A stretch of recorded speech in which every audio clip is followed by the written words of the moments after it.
Salam saudara-saudaraku, salam sejahtera bagi kita semua. Sebelum kita memulai renungan hari ini, marilah kita sama-sama bersatu di dalam doa. Bapa, di dalam nama Tuhan Yesus kami bersyukur Tuhan, karena pada kesempatan kali ini kami masih diberikan kesempatan untuk berkumpul bersama-sama merenungkan firman-Mu ini Tuhan. Kami juga bersyukur Tuhan karena pada kesempatan ini, pada hari ini kami masih diberikan nafas hidup.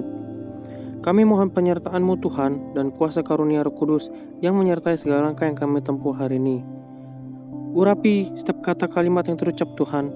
Biarkanlah setiap kata yang terucap akan menjadi berkat bagi kami semua. Terima kasih Tuhan, di dalam nama-Mu kami mengucap syukur dan berdoa. Haleluya. Amin. Mari kita sama-sama membuka Alkitab pada Injil 1 Korintus 9 ayat yang ke-16. Karena jika aku memberitakan Injil, aku tidak mempunyai alasan untuk memegahkan diri, sebab itu adalah keharusan bagiku. Celakalah aku jika aku tidak memberitakan Injil. Haleluya. Tema renungan hari ini, panggilan pelayanan dan penyatuan tanpa syarat dengan Tuhan. Tuhan tidak pernah menempatkan kesucian pribadi seseorang menjadi yang terutama ketika Dia memanggil seorang murid.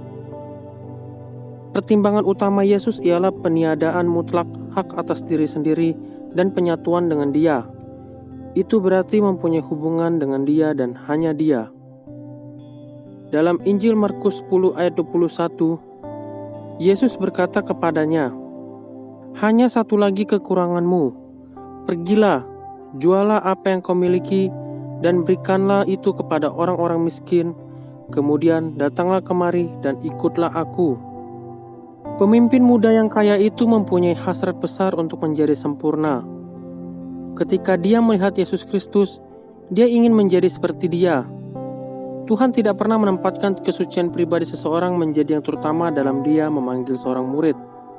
Pertimbangan utama Yesus ialah peniadaan mutlak hak atas diri sendiri dan penyatuan dengan Dia. Itu berarti mempunyai hubungan dengan Dia dan hanya Dia. Dalam Lukas 14 ayat 26 berkata, "Jikalau seorang datang kepadaku dan ia tidak membenci bapaknya, ibunya, istrinya, anak-anaknya, saudara-saudaranya laki-laki atau perempuan, bahkan nyawanya sendiri, ia tidak dapat menjadi muridku." Tidak ada kaitannya dengan keselamatan atau pengudusan, tetapi semata-mata mengenai penyatuan tidak bersyarat dengan Yesus Kristus. Hanya sedikit dari kita yang benar-benar tahu makna mutlak penyatuan tidak bersyarat dan penyerahan diri kepada Yesus Kristus dalam hubungannya dengan panggilan mengikut Tuhan. Dalam Markus 10 ayat 21, Yesus memandang dia dan menaruh kasih kepadanya. Pandangan Yesus ini menuntut terputuskannya hati kita selamanya dari kesetiaan terhadap seseorang atau sesuatu lainnya. Sudah pernahkah Yesus memandang kita seperti itu? Pandangan Yesus ini mengubahkan, menerobos dan menawan, di mana kita bersikap menurut dan taat kepada Allah. Disitulah Tuhan mengarahkan pandangannya kepada kita. Jika kita bersikap keras dan pendendam, bersikuku pada jalan kita sendiri, dan selalu merasa yakin bahwa orang lain lebih buruk daripada kita, itu berarti ada segi-segi sifat kita yang belum diubahkan oleh pandangannya. Hanya satu lagi kekuranganmu. Satu-satunya hal yang baik dari sudut pandang Yesus Kristus adalah kesatuan dengan Dia dan tidak ada yang lain di antara keduanya. Jualah apa yang kau miliki. Kita harus merendahkan diri sampai kita menyadari keberadaan kita yang sesungguhnya. Kita harus secara hakiki melepaskan segala pemilikan kita, bukan untuk keselamatan jiwa kita, karena hanya ada satu hal yang menyelamatkan seseorang, kebergantungan mutlak pada Yesus Kristus, melainkan untuk mengikut Yesus. Datanglah kemari dan ikutlah aku, dan jalan itu adalah jalan-jalan yang dilaluinya. Haleluya. Mari kita berdoa.